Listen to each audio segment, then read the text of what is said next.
Manes, ¿cómo le va? Lo saluda Nacho Otero acá en Metro 95.1.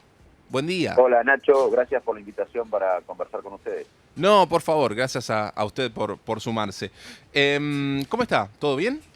Bien, la verdad que muy bien, contento de pertenecer a un proyecto que me excede, colectivo, que se está agrandando, que está creciendo día a día, que incluye a muchos como yo, de la sociedad civil que está dando el paso, que no quieren renunciar a la Argentina, y también al peronismo, al radicalismo, al PRO, al progresismo. Hay gobernadores, senadores, diputados, intendentes, y la verdad que pertenecer a un proyecto colectivo que quiera salir por arriba del laberinto, como decía Marechal, de los laberintos se sale por arriba, no por el medio, es reconfortante porque la Argentina necesita desesperadamente alternativas a la decadencia crónica que tenemos desde hace años, ¿no? Le cuento que nosotros estamos haciendo esta serie de entrevistas, entrevistando a distintos candidatos, haciéndole más o menos, pregunta más, pregunta menos, más o menos las mismas preguntas a todos, como para también poder acercar, más allá de la charla en particular que podemos tener con algunos matices entre cada uno de ustedes, preguntas sí fijas en el sentido de poder divulgar qué es lo que ustedes van a llevar al Congreso para que la gente que los va a votar tenga la mayor información posible. Y lo primero que le quiero preguntar es, ¿cuál será el primer proyecto que lleve Facundo Manes al Congreso en el caso de ser electo legislador nacional? Bueno, todo mi trabajo de legislador, si tengo el privilegio de ser elegido servidor público, eh, va a ser dirigido a un proyecto de país. La verdad que mi impulso en los próximos años, desde el lugar que me toque, va a estar en crear valor. La Argentina necesita crear riqueza, no repartir pobreza como venimos haciendo, y esto se hace vinculando a la tecnología, a la educación, a la innovación, a la creatividad, al aparato productivo. Así que en ese sentido creo que el primer eslabón de lo que voy a hacer va a ser la creación de empleo y el freno a la precarización laboral. Hay que hacer un régimen laboral de emergencia, que tenemos una ley de emergencia sanitaria, económica, pero yo creo que estamos en una emergencia laboral. Hay que insertar a los jóvenes en su primer trabajo, reinsertar a adultos. Hay gente de 35 años que o 40 años que quedó excluida del trabajo en la Argentina, que son desplazados.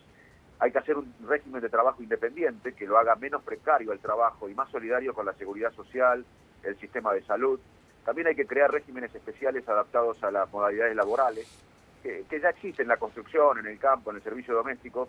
El trabajo, Nacho, es el mayor y el mejor camino para la movilidad social. También voy a trabajar en una ley de capital mental, que significa la primera infancia. La inversión en desarrollo humano significa velar para que todos salgamos desde el mismo escalón, porque creo en el mérito, pero la meritocracia, si salimos de diferentes escalones, es oligarquía, es privilegio, y hay que asegurar a todos los chicos en Argentina nutrición, estímulo afectivo, salud de calidad. Lo más importante para un país son los cerebros de los ciudadanos, y en Argentina no solo que es inmoral que muchos chicos estén malnutridos, que no tengan el estímulo afectivo ni cognitivo, sino que es una hipoteca social, porque el mundo se basa en la creatividad, en la innovación de la gente de los países. También voy a trabajar en una ley de conectividad en un sentido amplio, para poder trabajar, estudiar, informarse en un mundo que se basa en el conocimiento. Necesitamos un plan de conectividad universal. Pero repito, mi impulso va a ser trabajar para que la Argentina salga de administrar pobreza, subdesarrollo sustentable y se encamine al siglo XXI, a la modernidad. Y me parece que justamente esta lista que estamos impulsando, que es plural, diversa, que hay mucha gente de afuera de la política que se incluye en estos momentos, va a trabajar para que la Argentina cambie de rumbo. Así no podemos seguir más. O sea que el primer proyecto de ley iría en sentido de legislación laboral. Sí, hay que hacer una ley de emergencia laboral, también una ley de capital mental. Es muy importante que los chicos en la Argentina reciban la nutrición adecuada. La primera infancia es clave, si no, estamos hipotecando el país. También la conectividad y también quiero hablar de salud mental. Una cosa que no se hizo durante la pandemia es incluir a la salud mental como parte de la salud. La definición de la OMS, de la Organización Mundial de la Salud, es el bienestar pleno físico, mental y social. Y acá no se habló de salud mental, y la gente tiene un impacto tremendo psicológico, sobre todo los chicos, las mujeres, por el aumento del trabajo doméstico inequitativo, por la violencia doméstica, los chicos porque están modulando sus emociones, nosotros que trabajamos el sistema de salud, los más ancianos, que ya tenían una pandemia de soledad previo al coronavirus y ahora se agravó, y también los más vulnerables. Y acá nadie habló de cómo enfrentar la epidemia del impacto de la salud mental de los argentinos. Y un país no se va a recuperar si estamos deprimidos, ansiosos, con miedo. Manes, ¿cómo le va? Lo saluda Sofía Terrile en la mesa acá. Hola, Sofía. Mire, usted ya habló recién de una prioridad económica que tiene que ver con lo laboral, pero en el 2021 el gran problema económico, si quiere, es la inflación. Entonces, le quería consultar qué podría hacer desde el Congreso para ayudar a bajar la inflación. Sí, es un excelente punto, porque la inflación, la fuga al dólar, la desinversión, el empobrecimiento, la exclusión social, la diáspora de empresas, que los jóvenes se quieran ir, son síntomas de problemas profundos, de las causas. Nosotros en Argentina nunca discutimos las causas. Yo tengo 52 años, uno tiene memoria desde los 4 años. Desde chiquito estoy siempre escuchando al economista en la televisión, cuando había menos programas antes de televisión, cuando yo tenía 10 años había 2 o 3 programas nada más, y siempre lo mismo, hablamos de inflación, de fuga al dólar, de todos los mismos problemas que tenemos. Pero el problema en la Argentina es de las causas. La causa de la economía argentina es la credibilidad. En la Argentina el mayor problema económico es que no hay credibilidad, no hay confianza. También tenemos un problema de moneda que se explica en parte por la escasez de las exportaciones. En la Argentina, como digo, tenemos que dejar de discutir cómo repartimos la pobreza y empezar a construir un camino de riqueza, y tenemos que mejorar la matriz productiva, exportar cosas más sofisticadas, de calidad, y eso no hay otra solución que invertir en el desarrollo humano. Fíjense lo que pasó con Toyota hace unos días, que no encontraba gente que podía leer o escribir. Necesitamos invertir en salud, en educación, en nutrición y además en ciencia, innovación y vincularlo al aparato productivo. Con esta matriz productiva que tenemos hoy, la Argentina no va a poder darle bienestar a sus ciudadanos. Y también hay un déficit fiscal importante que se origina en parte por la creciente precarización laboral. Y también hay otra cosa que causa los síntomas, que son la inflación y todo lo que hablamos. La falta de política de Estado. Acá cambiamos las políticas cada 4 años, no nos podemos poner de acuerdo en un plan estratégico de país. Todos los países que se desarrollaron tuvieron unas políticas de Estado que lo hicieron desarrollarse. Y te lo contesto y termino la pregunta como médico. Si uno tiene fiebre, que es la inflación, pero tiene neumonía, uno tiene que bajarle la fiebre porque el paciente se siente mal. Obviamente que hay que estabilizar la macroeconomía, es un acuerdo económico, es confianza, pero también hay que ir a las causas de la fiebre, que es la falta de productividad que tiene Argentina. Manes, ¿qué tal? Martín D'Ambrosio lo saluda. Hola, Martín. Hablando, justamente usted mencionaba que era médico y cuestionó algunas cuestiones justamente de la pandemia, pero hay otro tema que también es de fondo, que tiene que ver con el glifosato, que es muy importante en la provincia de Buenos Aires, que ha elevado algunas tasas de cáncer, por ejemplo, en algunas zonas. ¿Cuál es su posición al respecto de un médico que es político también? Y bueno, que hay que investigar. La salud en Argentina necesita mejorar la investigación. No hay datos. Una cosa que pasa en la Argentina es que no hay datos serios, no hay datos confiables. El sistema estadístico argentino en salud es muy débil. Una de las cosas que tenemos que hacer es investigar. Los científicos justamente lo primero que hacemos es revisamos los datos, y los datos tienen que ser confiables. Y uno de los principales datos uno de los principales problemas, que tenemos en la Argentina y en todos los sectores, pero también en salud, es la falta de datos. Ustedes fíjense el manejo de la salud en la provincia de Buenos Aires durante la pandemia. Además que el ministro de Salud renuncia en el medio de una pandemia para ser candidato a diputado. Además, ese mismo ministro mostró datos que eran tardíos, que no eran confiables. Uno de los mayores problemas que tenemos son los datos. A partir de los datos uno puede tomar la mejor decisión, la mejor evidencia, y decidir en base a la evidencia como hacemos los científicos. Pero lo primero que tenemos que hacer es tener datos confiables. ¿Y del glifosato no hay datos? Mirá, hay datos, pero no se discute ideologizadamente. Acá en la Argentina todo, hasta los carpinchos, lo discutimos con ideología.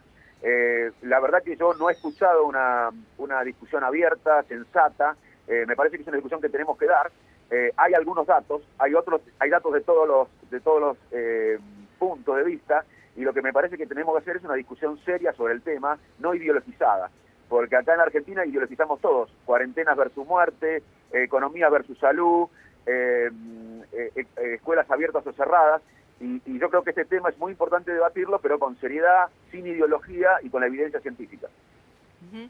Facundo Manes, soy Jessica Dorado. Quiero llevarlo al tema del deporte, del fútbol y esto que se anunció hace unos días de esta prueba piloto que se va a hacer el 9 de septiembre en el partido, en el Monumental, en el partido de Argentina contra Bolivia, la vuelta del público a los estadios con un aforo, con un porcentaje. Todavía no está demasiado claro de cómo va a ser la selección de gente que va a entrar y qué requisitos van a tener, pero quería saber su postura acerca de, bueno, la vuelta de público a grandes conglomeraciones, ¿no? A grandes eventos en donde están, bueno, muy cerca unos de otros, si se hace paulatino. ¿Cuál es su visión? Mi visión es que la pandemia lamentablemente se usó y se usa para una manipulación electoral por fines políticos, ideológicos, y esto es un boomerang. En la epidemia del 2000 del sudeste asiático se investigó la conducta de los líderes con respecto a las epidemias. En ese momento fue una epidemia. Y salió un artículo de Lancet sugiriendo a los líderes, esto desde la ciencia, que los líderes en una pandemia tienen que convocar a todos los sectores. La pandemia o una epidemia no se puede resolver desde un sector político, de una coalición. Tienen que involucrarse todos los técnicos de todos los sectores, todos los partidos políticos. Los líderes tienen que decir la verdad, tienen que decir que no saben cuando no saben. La sociedad que se está empobreciendo, enfermando, cerrando sus persianas, deprimiendo, tiene que ver a los líderes pensando en el bien común, no en sus privilegios personales. Los líderes tienen que dar perspectivas y lamentablemente esto no ocurre. Y esto del fútbol suena a eso, suena a algo increíble, que hace un año y medio que no hay en serio clases presenciales en la provincia de Buenos Aires. El impacto educativo y psicológico en los chicos de un año y medio sin clases va a ser de décadas. Va a extenderse mucho más de la pandemia o de la epidemia que estamos viviendo, de la pandemia que estamos viviendo, y la verdad que es increíble que los chicos todavía no tengan clases completas presenciales después de un año y medio, que es un impacto dramático en la psicología y en la educación. Este impacto va a ser de décadas, económico, educativo, mental, y es increíble que se abra el fútbol. O sea, claramente se ve todo esto como estrategias electorales o políticas, como lo mismo que dije antes: cuarentenas versus muerte, economía versus salud, escuelas abiertas y cerradas. Todo se ideologiza, todo se politiza en la Argentina. Y lamentablemente la pandemia no terminó. La pandemia es una maratón donde no corrimos todos los kilómetros, y el manejo debería ser mucho más serio, convocando a todos los sectores y con prioridades. La prioridad siempre en una pandemia debe ser abrir las escuelas, no cerrarlas. Se debe cerrar las escuelas solamente si hay transmisión comunitaria en la zona de la escuela o en la escuela. Y acá todavía no tenemos clases presenciales completas y abrimos el fútbol, es increíble. Manes, le hago las últimas dos preguntas sobre temas que están sucediendo en el Congreso, debates que se abre la puerta para debatirlos en el Congreso. Hace un tiempo fue la legalización del aborto legal, seguro y gratuito. Ahora está el debate sobre la legalización del cannabis para uso y consumo personal. ¿Cuál es su postura acerca de esto? Mire, mi postura es que los servidores públicos tienen que debatir en el Congreso los reclamos de la sociedad, y este es un tema de la sociedad, así que hay que debatirlo, pero para nada es la prioridad. En el medio de una pandemia, la pandemia es una crisis de salud, que es la más importante de la historia moderna, de económica, social, humanitaria, de salud, geopolítica, moral. Y en el medio de una pandemia no es prioridad esa ley, pero claramente va a haber que debatirla, como se hizo con la ley de la interrupción voluntaria del embarazo, pero para nada es prioridad. Es otra manipulación política en el medio de la pandemia. Lamentablemente no hay conciencia de que estamos en un país pobre, que no está en vías de desarrollo y que nos tocó una pandemia. Y en vez de dedicarnos a la pandemia, tiramos la pelota para afuera, como dicen en el fútbol, con temas que no son prioridad en este momento. ¿Usted está a favor o no? Pero más allá de mi opinión personal, lo que quiero decir, yo ya tuve una postura pública de eso. Yo creo que se puede discutir la despenalización con psicoeducación, pero acá la psicoeducación es educar a la gente que hay riesgos también, hay que educar a la sociedad. Ahora, en un país que no se hizo psicoeducación con la pandemia afecta a la salud física y la salud mental, y acá no se habló de salud mental. Entonces, en ese país me parece que el debate tiene que ser profundo y serio, porque acá hay leyes para todos, pero después no se cumplen las leyes. Así que más allá de mi posición, creo que no es prioridad debatir esto hoy en el medio de una pandemia en un país pobre como el nuestro y sin rumbo. Última pregunta, ¿por qué Manes y no Santilli? Porque nosotros venimos a decir, no pasó nada de 2015 al 19. La oposición, para ganar del kirchnerismo, necesita ser revisada, necesita agrandarse, necesita un salto de calidad, y sobre todo necesitamos ganarle al kirchnerismo para transformar la Argentina. Ya se le ganó al kirchnerismo, pero no se transformó la Argentina. Y acá no es Manes, es el peronismo, es el PRO, es el radicalismo, es el progresismo, son miles de ciudadanos como yo que están dando el paso y que quieren salir de la decadencia crónica, de administrar pobreza, de discutir el subdesarrollo sustentable, y me parece que es algo que me excede totalmente. Es un proyecto que se está gestando desde abajo para arriba porque estamos enfrentando el status quo, estamos enfrentando dos maquinarias electorales tremendas, que son la del PRO y la del gobierno, es David contra Goliat, y me parece que la única manera de transformar la Argentina es si millones de argentinos de abajo para arriba quieren combatir las prácticas de siempre, las fórmulas de siempre que nos trajeron hasta acá y los mismos de siempre que nos trajeron hasta acá. Manes, muchísimas gracias por este contacto con nosotros. Un abrazo para todos.